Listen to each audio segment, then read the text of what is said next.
Welcome to the Virtual Memories Show. I'm your host, Gil Roth, and we're here to preserve and promote culture, one weekly conversation at a time.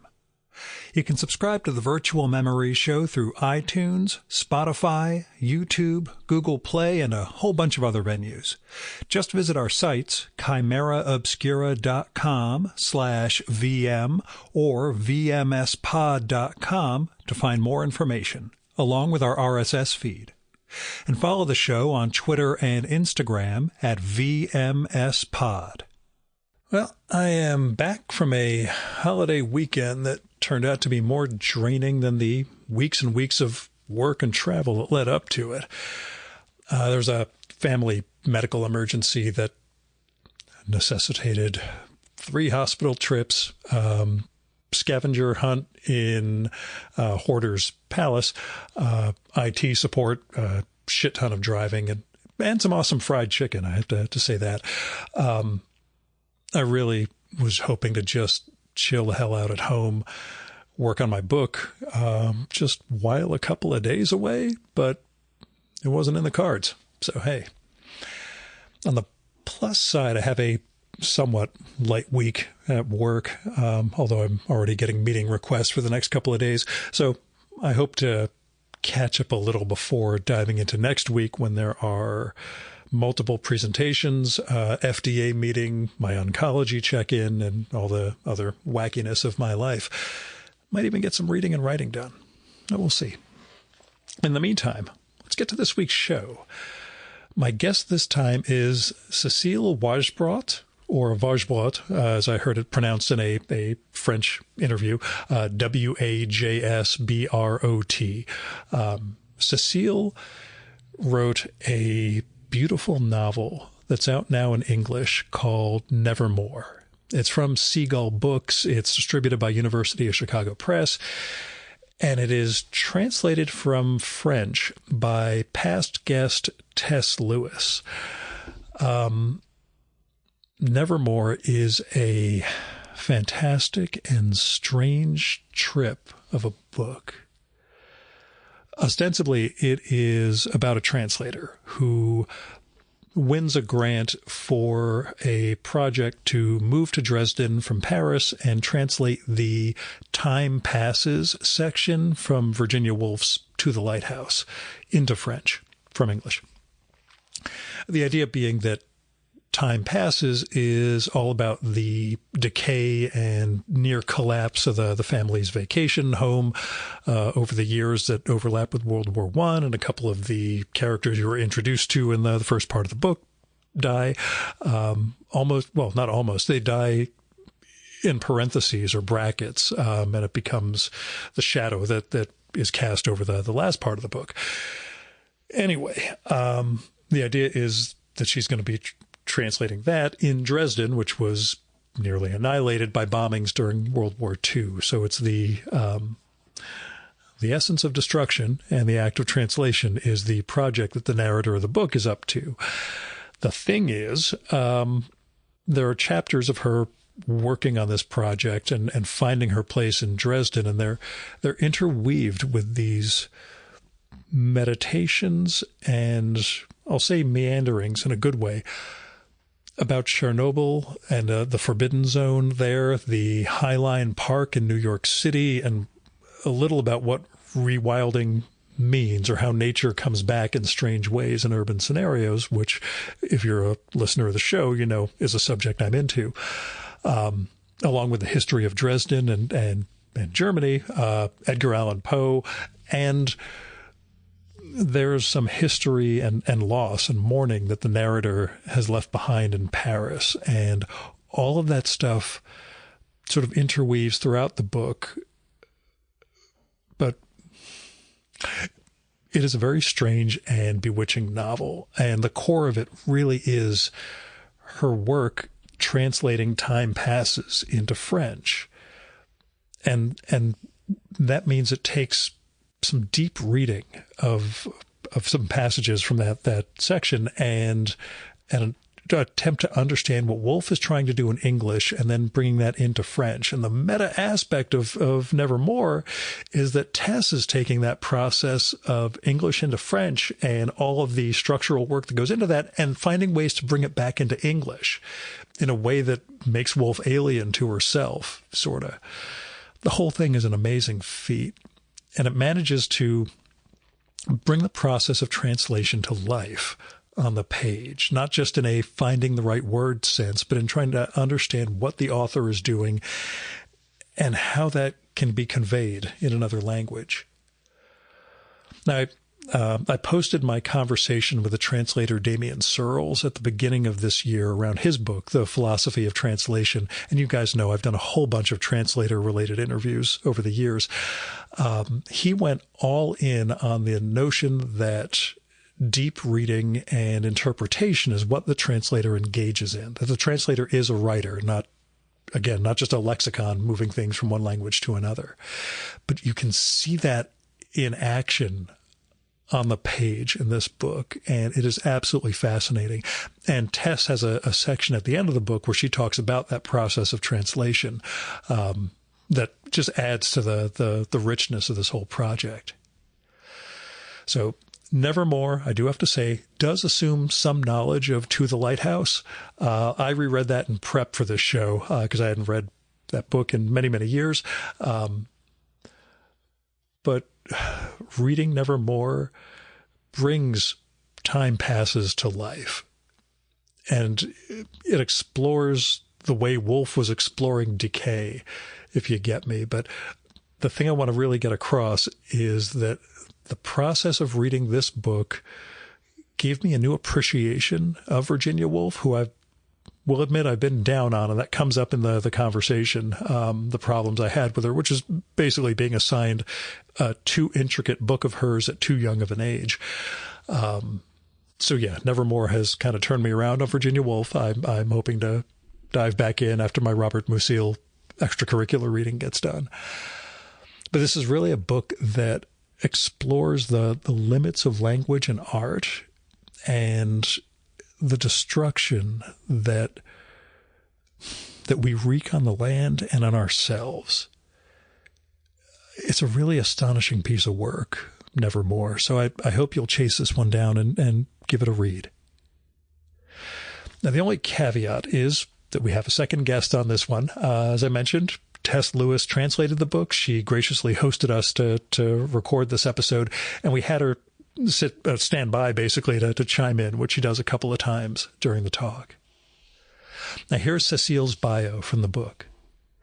Born in Paris in 1954 to Polish Jews, Cecile Wajsbrot has written 17 novels, a collection of short stories, and numerous essays. She also translates from English and German. Her translations of Virginia Woolf, Jane Gardam, Arthur Conan Doyle, Charles Olson, Gerd Ledig, and Peter Kurczek, among others, have won the Eugen Helmli Translation Prize. In 2016, she was awarded the Prix de l'Académie de Berlin for her writing. Now, here's Tess's bio from the book, too. Tess Lewis's numerous translations from French and German include works by Peter Handke, Jean-Luc Benozilio, Klaus Metz, Hans Magnus Enzensberger, and Pascal Bruckner, among others. And now, the Virtual Memories conversation with Cecile Wajsbrot, along with Tess Lewis.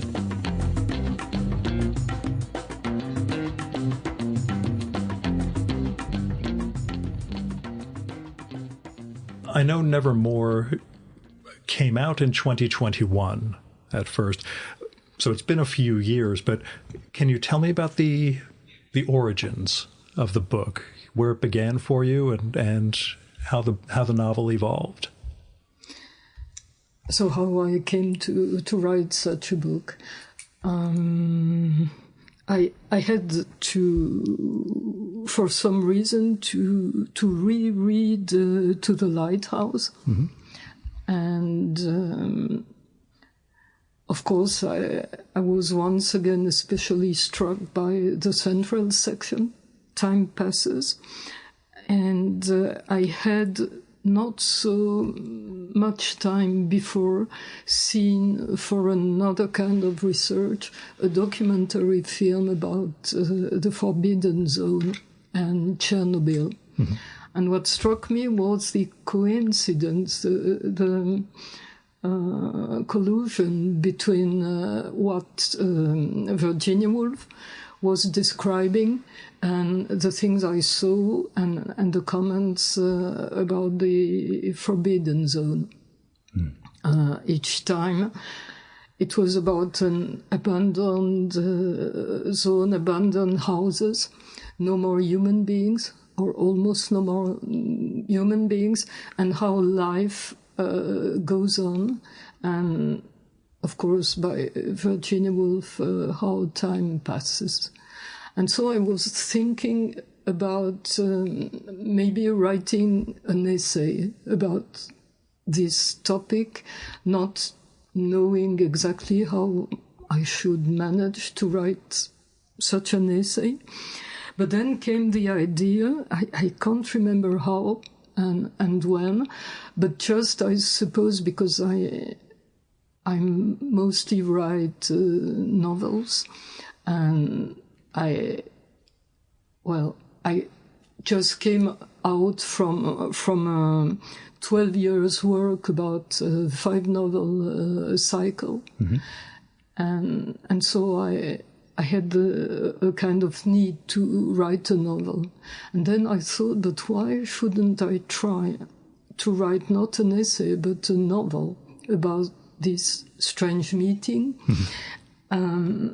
And then came the idea of translation and making out of the translating process the plot, so to say, of a possible novel.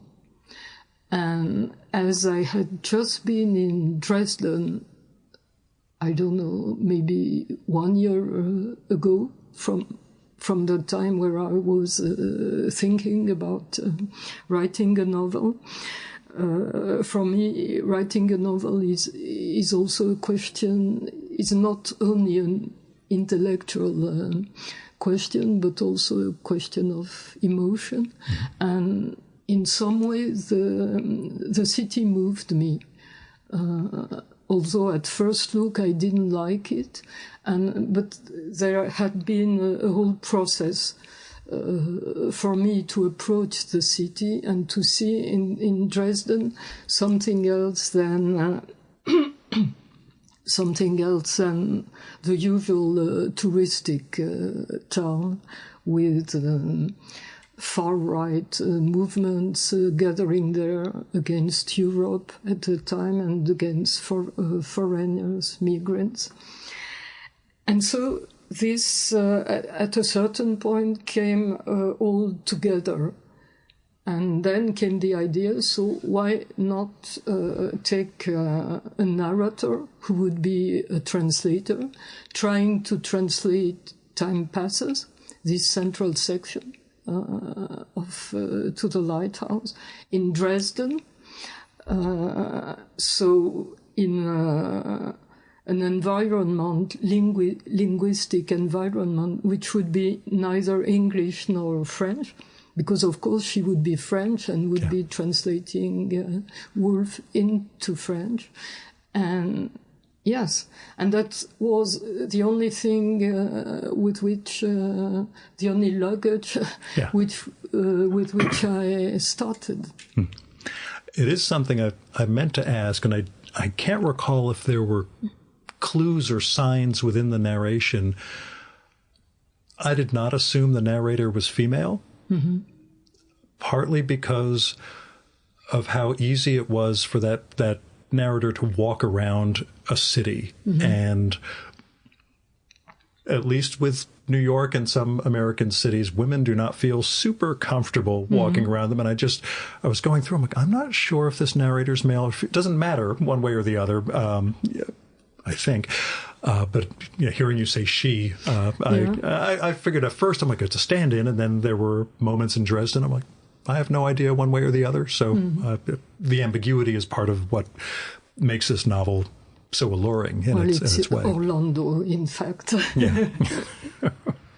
And I'm sure, again, in a gender-based language like French, it probably is clearer to make sense. That's true. Have you had translators as your protagonists or narrators in your previous novels, or is this a... No. Okay. It's the first time and presumably the last time.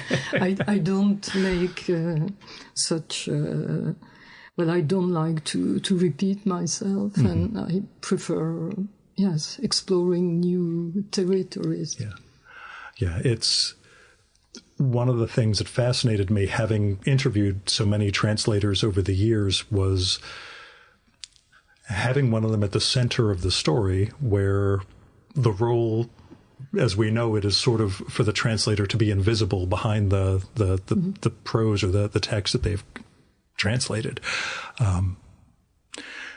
If you can, and we have your translator into English here with us, with Tess, can you talk a little about the challenges of bringing this book into another language? In this case, bring it back into English when it's a novel that is, where the mechanism is so much about taking the English and figuring out the French for it. Why don't you lean into, Tess, and Sure. talk about the translating challenges? Yeah. Well, it was a very difficult book to translate. It was much harder to translate. It soon became clear that it was harder to translate than I had thought, because, as you read it in French, it just flows, and you're thinking about what the narrator is saying.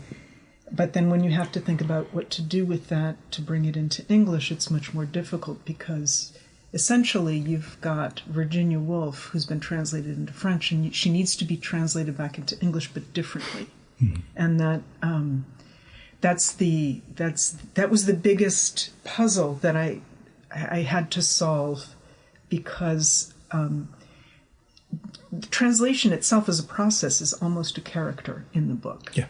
And trying to make the process as clear and accessible as possible to people who don't think about translation, or who don't have access to French, or maybe haven't read much Virginia Woolf, was always at the front of my mind. I mean, Cecile makes it clear just in her own writing what the process is and how her narrator goes about it, and what the narrator's experience is working on Virginia Woolf. But it adds another layer to have to then turn this into English. Yeah. And Cecile, what was that like for you, seeing the book coming back into this language and the choices that Tess made to do that? Yes, there had been previously a translation into German, and I thought translating such a book will be difficult and a challenge, but the most difficult is really translating it into English. And I really admire it. It's not a vain word, it's a real thing, what Tess could achieve, because in every solution, maybe you will talk about the various strategies, as you say, you used. That is to say, just roughly speaking, keeping some French or not keeping it. In any case, it works. And it's incredible that the book in English has has real fluidity, because what I have been, or what I have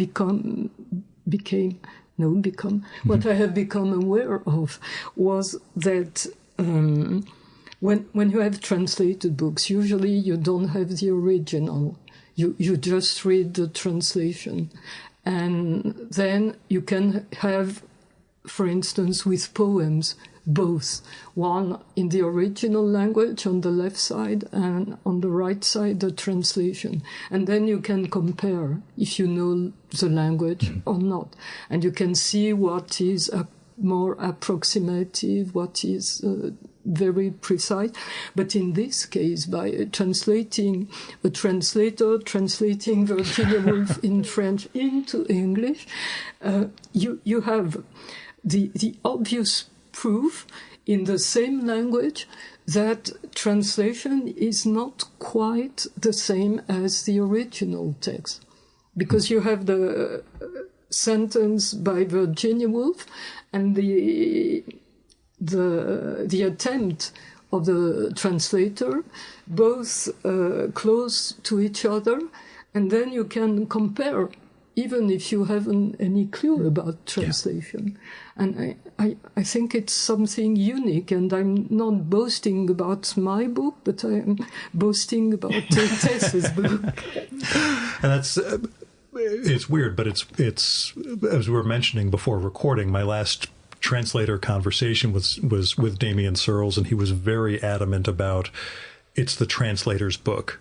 It's written by, the original is written by someone else, but what you're getting is the translator's reading and writing. You're not getting, he really, bashed the literal translate. I'm doing that in air quotes for everybody. The literal translation concept that doesn't exist. And seeing, especially in that note at the end of the book from Tess, some of the choices that go in, not just in how it's translated, but some of the technical aspects of what you keep and don't keep.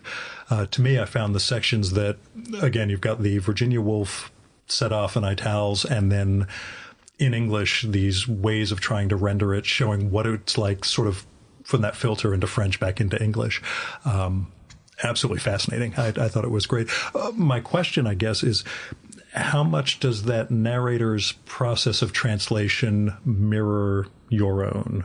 Should we take that as this is Cecile's mode of translating, or is this narrator a little bit different than you? Well, yes and no, because when I am translating a book, I need to go through a first draft with a rough translation, and I often say it's no more. I translate from the English and from the German language. So it's no more English or German, but it's not yet French. Mm-hmm. It's something I would give to no one to read, because it doesn't make sense. Well, some parts do stay as they were on the first draft, but most of it is, of course, worked out, and so I could say what happens here is sentence after sentence, and it could be something which would be like the way I'm working, but in a compressed time. Okay. That's what I'd wondered. That is that linearity, or other aspects of how it's represented in this book versus how you look at it. I will ask. The narrator refers to approaching the new text like it's a wild animal, at least in Tess's translation. Is that mirror your experience when you see the book the first time? That's absolutely autobiographical. Kind of figured that wasn't coming from any out in left field, but. Where did translation actually start for you? Where did you begin in the, not with this, but, for you as a translator? What was your history? Have I to tell the truth? Well, I had two ways of translating. The first part of my translator's life was just to earn money, because I had been a teacher and I wanted to quit, and I had no idea what I could do to earn my own life. Mm-hmm. I was writing, but couldn't earn any money with my writing. And so someone told me about the possibility of translating, I must say it was romance, you say? Romance novels. Oh, okay, yeah. And as I was in another aspect of my life, taking part to feminist movement, I was at the same time translating kind of non-feminist romance novels. Yes, perpetuated, which contributed to oppress or to alienate women. And I felt bad about it, but I must confess I did it. But it was awful, but just as earning money work. And my first real literary translation, it was Virginia Woolf. It was The Waves, and that was my own project. And I could convince a publisher to do that. That was in 1993, at a time where Virginia Woolf came into the public domain, and then she came back like Joyce and other writers in Europe, in France, into the copyright and private domain, because at a certain point Europe wanted to unify the laws about copyright, and so it wasn't 50 years anymore as in France, but 70 years. Yeah. And in America, it's however long Disney wants to keep the copyright going, and that's how it works here. But anyway, sorry. So we have 70 years, and then I had 3 versions. It's also a luck.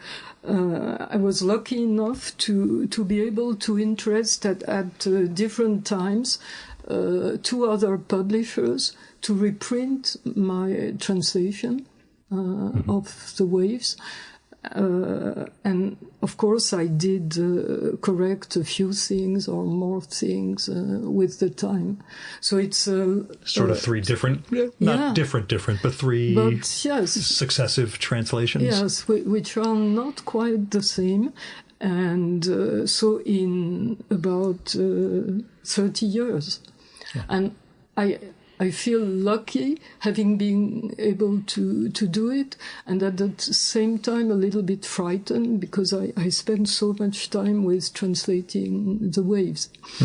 But yes. I unfortunately was given The Waves in my senior year of high school, which is the wrong age to try to read that, and it poisoned me on Virginia Woolf for decades. I've only recently come around on her because at 17 years old, I could handle Thomas Pynchon and a lot of weird fiction. I couldn't handle the interiority and the thoughtfulness of Woolf's prose was just not getting into my head. So I also want to thank you for this, because I did not have a great To the Lighthouse experience either. And this, what you do with Time Passes, really slowed it down for me in a way that made the book much more effective, I guess. So thank you. As a gateway back to Virginia Woolf, I appreciate that. That's a good thing, to go back to Virginia Woolf. We all have our strange paths we go on with literature. But where did Woolf begin for you? Where did you start with her work? Well, at school, I must say. At the first or the second university year, I had an English course, and we had to translate a passage from Orlando at the beginning. And the English professor told us she's the most difficult writer to translate. And I figure out she had no idea about Joyce, or I was going to ask, did she explain why at the time, or I can't remember, because it's a long time ago. But I remember I was eager to read it, and then I really loved the passage, because it was a way when Orlando goes off into the countryside and then has to come back because the evening is coming, and there is the whole scene where he, at the time, comes down a hill. I don't know, it's my representation of it. Maybe I haven't read it, so this way it's going to sound real to me. So I can say what I want, and sees the lights of the castle in in the dark or semi-darkness. I don't know, something appealed to me in this, and then I began to read her, but I must say at the time, so I read Orlando, but at the time it was also the 70s, and Virginia Woolf was being rediscovered, but not as a writer, but as a feminist figure. And so it was then, and at the time I went once a year to London, and each time I came back with something. Not only I'm not so obsessed, although maybe I am. But, I was telling you before with the coffee thing, someone is always more obsessed than you are, but you're actually kind of obsessed. Well, we all are, so it's okay. I am. And with some book about Virginia Woolf or from Virginia Woolf, because everything had not been translated into French at the time. And then it was the years where Quentin Bell's biography, you don't know maybe about it, it was her nephew, and it was the first biography about Virginia Woolf. And it had just been published in England in paperback. So I read this, and as I said, I was also a little bit active in feminist movements, and Virginia Woolf was at the time depicted as a victim of Leonard Woolf, who kept her a little bit like a prisoner when she had her mental, I don't know how to put it. Episodes, depression? Yes, the difficulties? Depression, difficulties, because she was just lying in bed and had to drink milk and no reading, no writing, which would depress anyone. That would turn into a spiral. Yeah, that would get worse and worse. Yeah. But I kept on reading what she wrote. And so I read, of course, Mrs. Dalloway, not waiting for the film, The Hours.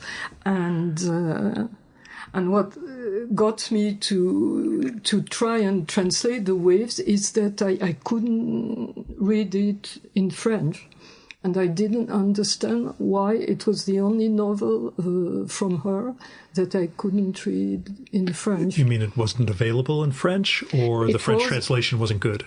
There was a French translation from a very well-known writer, Marguerite Yourcenar, which was contemporary. I think The Waves was 1931 and the translation 37.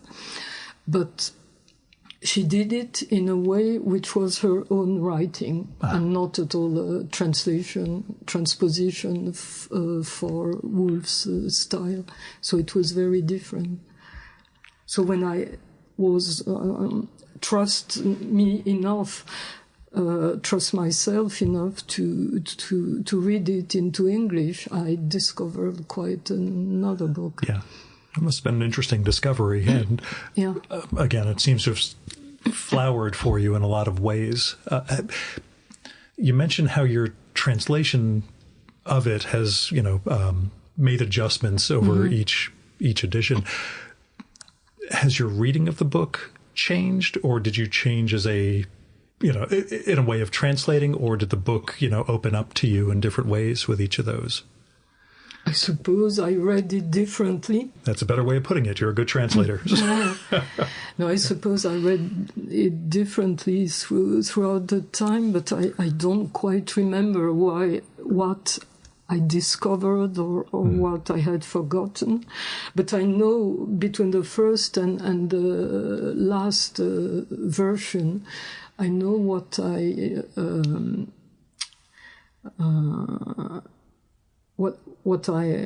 how I worked differently, and the main thing was about there were some mistakes in the first one that I corrected already in the second version.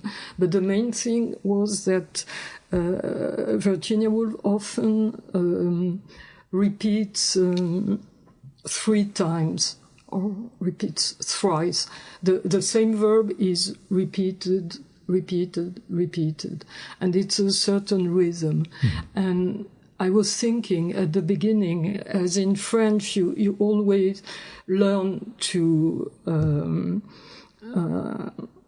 not to repeat anything. It's one of the first things you learn at the primary school. So I thought in French the language wouldn't endure 3 times, and so the equivalent for 3 times in English would be 2 times in French, twice. And then I found other solutions because I was obliged. I had to when she only repeated once, when there were 2 the same verbs, and so I tried to put it a little bit differently. With another preposition or things like that. And then I had remorse in the end, and I thought that if she did it 3 times, I have to do it 3 times. And it's not so important that the French language, as they say, don't wish any repetition. So that was the main thing, because a ternary rhythm is quite different from a binary rhythm, and it's also typical for a Woolf. Yeah, that's interesting. Do you see yourself potentially revisiting it for a 4th edition, or do you think you've pretty much captured what you were going to capture? Well, never say never. Of course. But No, I wouldn't like to. And I think the 3rd one is the best of the 3. And it was also that at the time, my translation was the only one with the original one. Then it came back to this private copyright domain.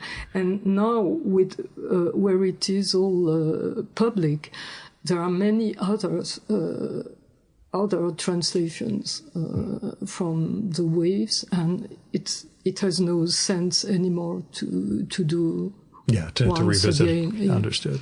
Can I jump in and say something about the afterlife of the Waves in Cecile's writing? And that is, there are traces of it in Nevermore. Oh, sure, yeah. In the Waves, it takes place over the course of one day with italicized passages marking the passage of time. In Nevermore, you have italicized passages marking the passage of time by following the High Line in New York City from Gansevoort up to the vessel. Hudson Yards. And then you have this interplay of voices in between those passages, which also trace the passage of time through the in time passes. So it's interesting to see how the Waves is there at many levels, sort of underlying implicit this. And explicit. So you tell me I have more homework to do for this episode. It's really killing me here, Tess. I got to be honest, but I will. This summer, I'm supposed to sit down with a professor from University of Alabama, I think, who's just finished translating Proust again. Yale University Press. So I told them I'm probably not going to reread the entire thing for one podcast, but I should return after 20 years to that. But I think spending more time with Virginia Woolf is going to be on my agenda going forward. I should ask, this is the first book of yours translated into English? Besides saying, obviously, how happy you are with it because your translator's sitting right here, are there other works from your history you'd really love to see in English, or is it one of those, obviously, everything I've written should be translated into English? Is there something that's particularly in your body of work that would be a American reader's gift? I'm not really happy with every book I've written so far. I think the first novel is really bad, but at the time I thought it was good. So, but I would be happy with this 5 novels cycle, which I already mentioned. If it could be one day translated into English, and also with the last novel I've written, so the one after Nevermore, which has been published last year, I think, in French, and will be published next year in German. It's about, but I don't need to feel free. tell about I'm always interested in hearing ideas, especially if I haven't seen the actual book. I find it interesting. So, yeah. So it's about an air crash in the 60s, which had never been explained. And the stewardess, well, there had been... there was no survivor, and the stewardess was my, you say, godmother, and I was hardly 7 years old at the time, and I didn't learn it at once. So that I spent months and maybe 1 or 2 years, I can't remember, wondering what became of her and why I didn't have news from her. And that's something puzzling me. Also now when I speak about it, I feel emotions because it really had an impact on me because I loved her very much. And because for a child, someone who was traveling and bringing me back, I know that feeling, that exotic, from Japan, it was wonderful, and so I wrote it a little bit in the way I wrote Nevermore. That it means with several threads. Different threads. For instance, catastrophe movies, air crash from its heyday, also. Well, or birds because they are flying. Well, there are several paths along which I go, and I looked for a way of writing it which wouldn't be too emotional. I didn't want to write a simple autobiographical book. And so the idea was, because I am also fascinated with voices and with choirs in the antique tragedy or in music. So there is a choir, and there is someone representing the choir. Chorus. Yeah. And so the main character is not the one who is linked to the stewardess, but the chorus. Yeah, more the speaker. And this woman tells her the story in different episodes, and there is a real inquiry that I did because until now there is no official explanation. So that's... I'll wait for Tessa's translation. There was an American, his family, an American diplomat in Africa, because it was a flight between Brazzaville and Paris. And the whole family sat on the plane. His wife's mother, and I think 3 children, because she was pregnant, his wife, and didn't want to, to give birth in Africa, I forgot the country, and wanted to do it in London.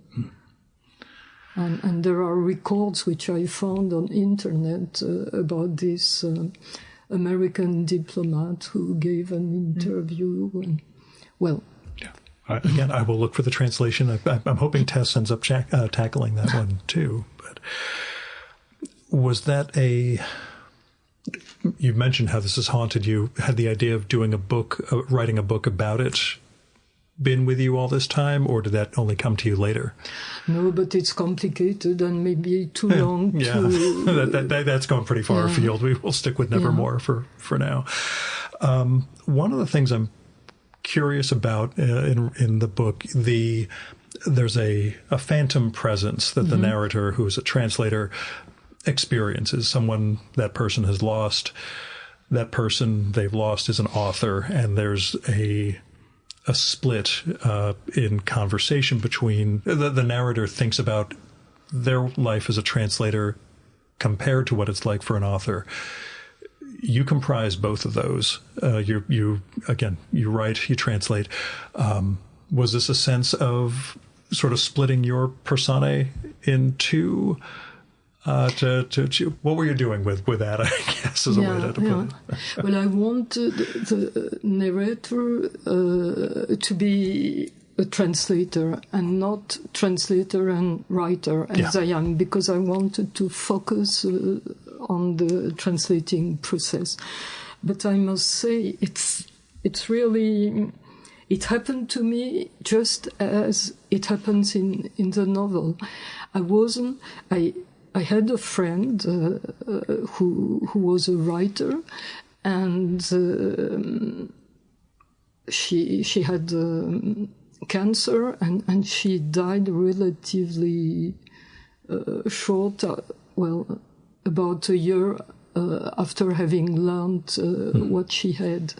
And we used to see each other regularly, and we were always speaking about what we were writing at the time or reading. It was mostly, about literature, and we had really deep and good conversations. And it was difficult for her to acknowledge that the kind of illness she had.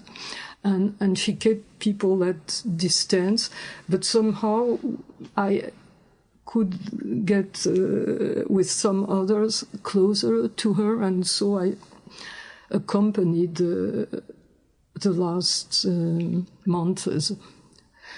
And I don't know exactly, but I think I began to think about the novel a few months after her death, because she died in April, and maybe I began to write in August.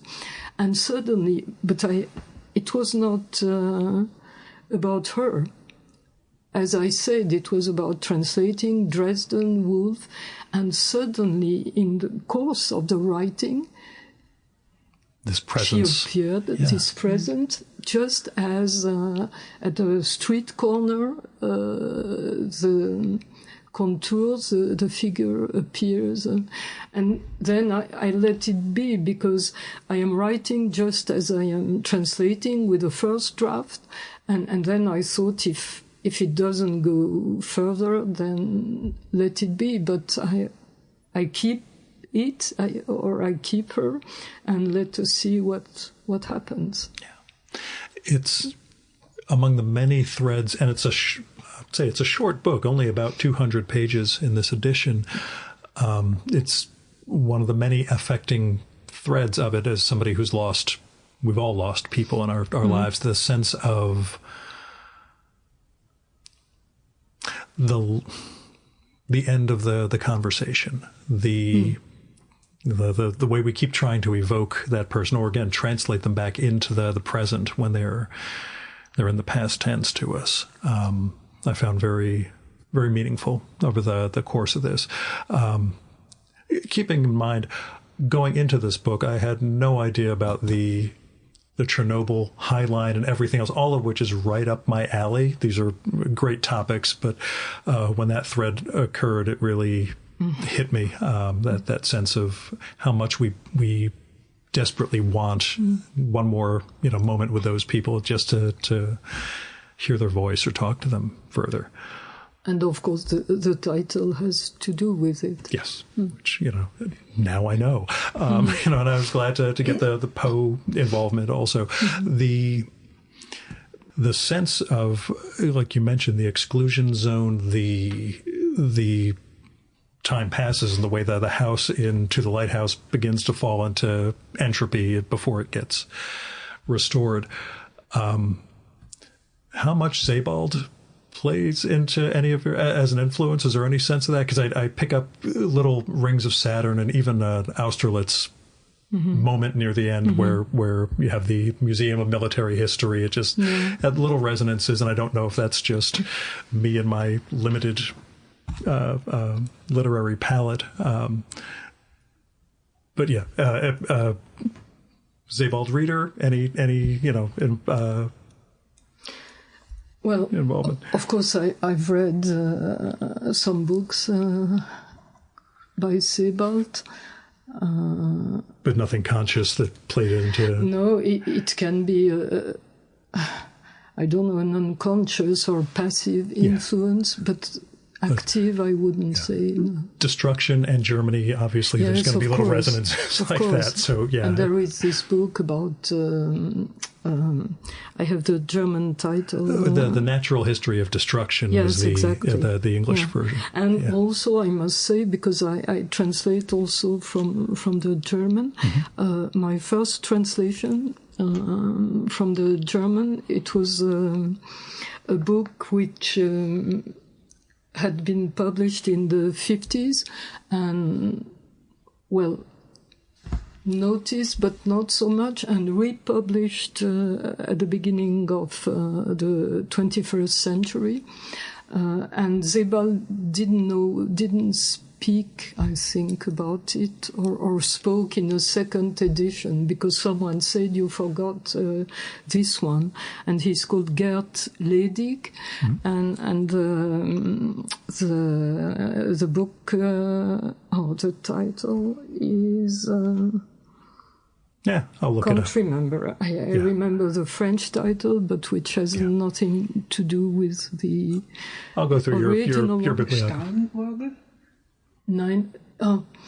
That was his first one, but I've translated the second and the third Pigeons one. in Rome?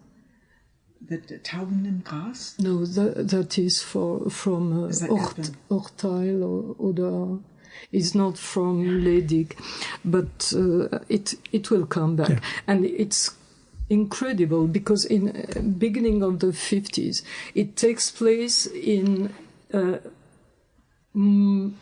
less than 2 hours during a bombing, you say, in some German city. At the end of the war, and you are in the head of the American pilot who drops the bomb, and then you have it's just like different scenes, but coming back. Payback, Vergeltung. Vergeltung, yes. It's translated as payback. Yeah. Gotcha. Yeah. And or Russian soldiers who are lost in a cemetery, or a fanatic who is still Nazi, although it's really very close to the end of the war, and it's obvious that Germany will lose the war, things like that. And why was I? Yes, because of Sebald, and so. Yes, in a certain way, and as I am living part of the time in Berlin, as well as in Paris, so, of course, German history, as they say in Germany, meaning the Nazi time, is present in me, and yes, presumably in what I write, especially when it takes place in Dresden. I think I've talked about this with Tess, but I'm first-generation American. I come from Polish and Ukrainian Jews on one side, Romanian on the other. Making my first trip to Germany for business about 15 years ago was I had trepidation and anxiety. Really? I was eventually talked down by a couple of Jewish friends of mine who have done business in Germany. Gil, it's fine. They're hyper conscious of everything that went on. It's more, Poland and other countries where they try not to admit, what actually happened. The irony is, as I mentioned, I work with pharmaceutical companies, and one of them in Ravensburg took me, when I got into Frankfurt, I went out to Ravensburg so I could visit their facility. And when we were leaving, everything is gated and fenced because it's high security. These are really high value products they make. They were leaving and they used their little key card to go through, and then they forgot that can only work once every 10 minutes. So I was stuck behind a very high iron fence with barbed wire on top my first day in Germany. And I thought to myself, my rabbi said this was going to happen if I ever went. I really didn't think it was literally going to be Gil standing behind a fence thinking, I have no way out of here. But anyway, things got better, and I've had good conversations and spent more time in Germany since. In fact, I've got Frankfurt this fall, but I've also discovered that Frankfurt is not the most interesting city to visit. I usually try and go somewhere else. I have a business trip there, and I just try to go somewhere else in Germany or elsewhere. But you have to go to Leipzig. I've never been. You mentioned it in the book. A place to be. Yeah. One year I did Nuremberg before, which reminded me a bit of, as you're writing about Dresden, there's I think it's Albrecht Dürer's house in Nuremberg, where they have a model of the old city that Hitler had commissioned in the 1936 or so. And apparently the Allies built a scale model exactly the same after they had destroyed most of Nuremberg, just to put them side by side and show how terrible it was. But they rebuilt everything in the old city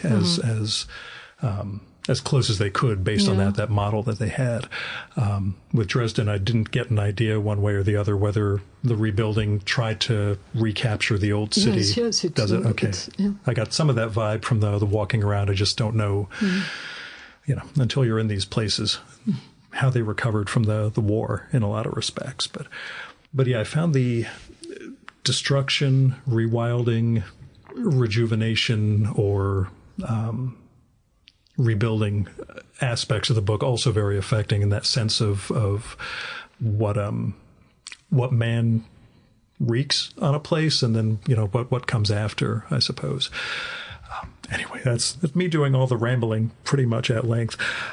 The question I always ask translators, which Tess has been subject to, is there a language you wish you had that you could translate from? Oh, Russian. Russian? Yeah. Okay, I see we've got a lot of Dostoevskys above us over here. No, but I wouldn't translate Dostoevsky, but... What would you want to do? Marina Tsvetaeva. Yeah? Yeah. And I've tried, but just a little part of a poem, which is called Poem to the End. And it's fantastic. Not my translation, but her poem is really... Well, everything she wrote. But I will never do it because I've tried to learn the Russian language, and I know a little bit of it, but not enough to be able to do any translation of any, even of a children book. Yeah, studied it in my senior year of high school. A local... The same one, so... Yeah, I studied Russian. I mean, I had they worked with a local university, and they let you take classes if you were a smart ass like I am. So I said, I'd love to study Russian. I'll go over to Swarthmore and study. Later, I did Attic Greek back in graduate school, and that between them, the Cyrillic and the Hellenic kind of mosh together.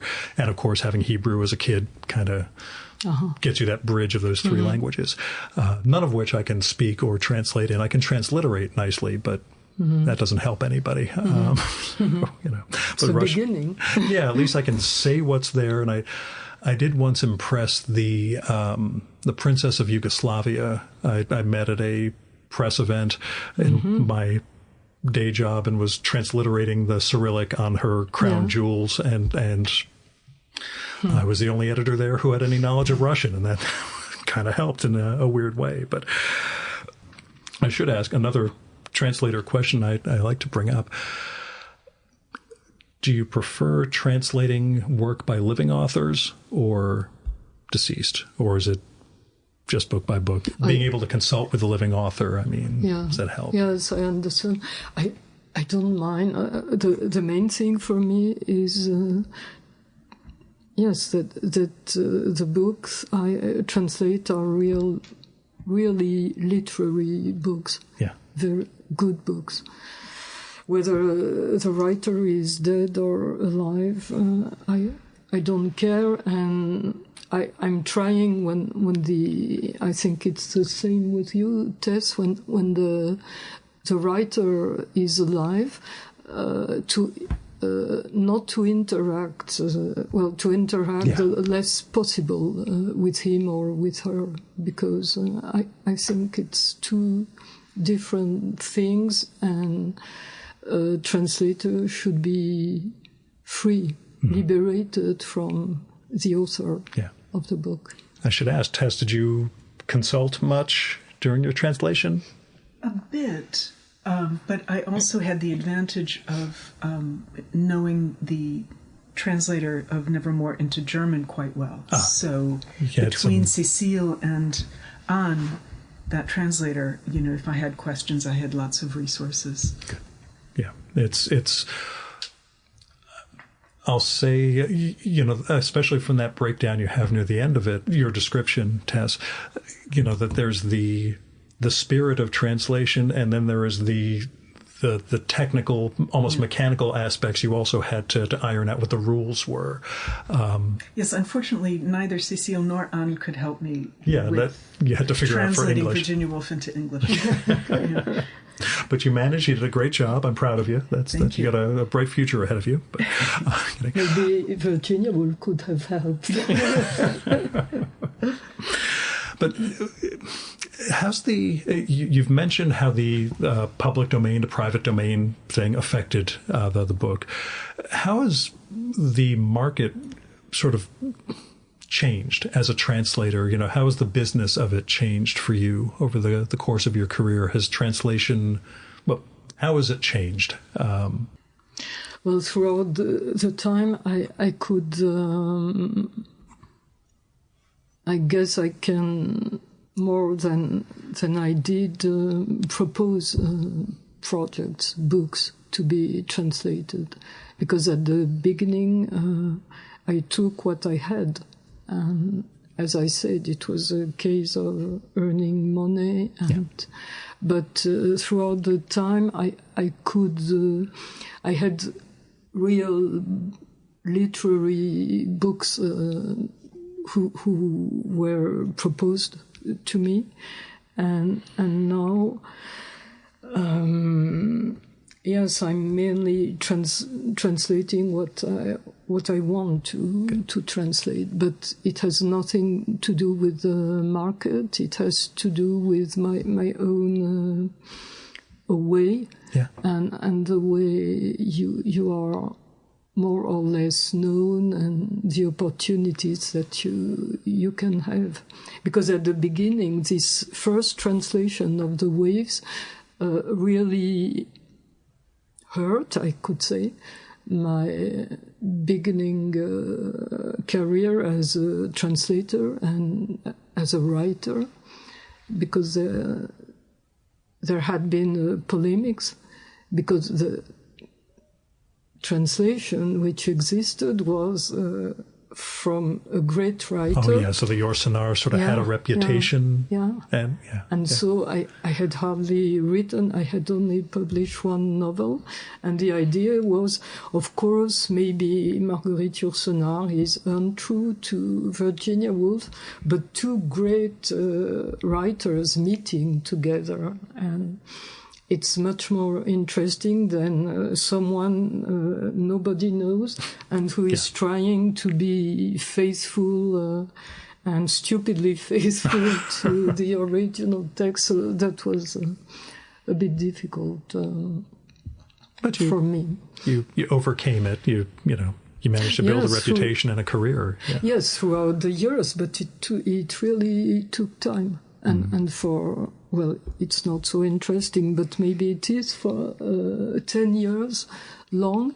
None of my books had been reviewed in what was considered at the time as the Bible, a little like... I don't know, New York Review say New York Review or New York Times Book Review. Le Monde des Livres. Yeah. Because the director was a friend of Marguerite Yourcenar. And although in her biography she wrote that her translations were not so good, she resented the book and also it's a long story, not interesting, but it has been really not at the moment, but in the aftermath, a real trauma. And it lasted about 10 years. Yeah. Sorry to bring up bad memories. No, but it's okay now.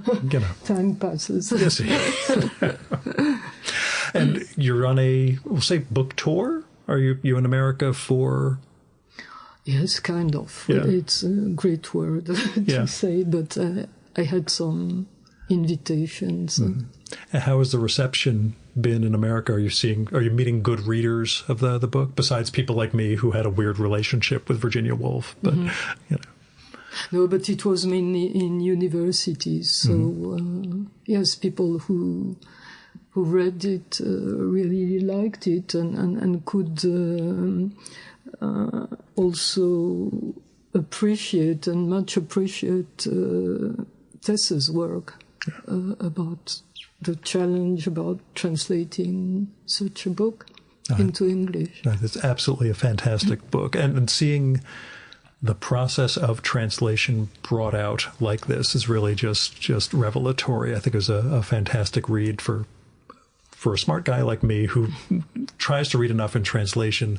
I've always been missing the gap, which I think this book fills in terms of capturing it in the moment. So you did a wonderful job. You did a wonderful job, Tess, bringing it to us. So, Cecile, I want to thank you for coming on the show, and thank you very much for Nevermore. Thank you. Thank you, Jim.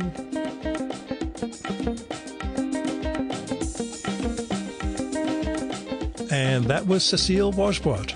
Go get her amazing novel, Nevermore, translated by Tess Lewis. This edition, the English edition, is from Seagull Books, Seagull, just like the bird, and it's distributed by University of Chicago Press in the U.S. Cecile does not seem to have a website or a social media presence, which, as we all know, is for the best. Tess is at tesslewis.org, which is TESSLEWIS.org. And she has a page for Nevermore, along with her links to some of Cecile's interviews. And I want to thank her for turning me on to this book and helping facilitate and coordinate this whole episode, because this is a heck of an experience. Our music for this episode is Fella by Hal Mayforth, used with permission from the artist. You should visit my archives to check out my episode with Hal from the summer of 2018 and learn more about his art and painting. And you can listen to his music at soundcloud.com/Mayforth. And that's MAY4TH. And that's it for this week's episode of the Virtual Memories Show. Thanks so much for listening. We'll be back next week with another great conversation. You can subscribe to the Virtual Memories Show and download past episodes at the iTunes Store. You can also find all our episodes and get on our email list at either of our websites, vmspod.com or chimeraobscura.com/VM. You can also follow the Virtual Memories Show on Twitter and Instagram at vmspod, at virtualmemoriespodcast.tumblr.com, and on YouTube, Spotify, and TuneIn.com by searching for Virtual Memories Show.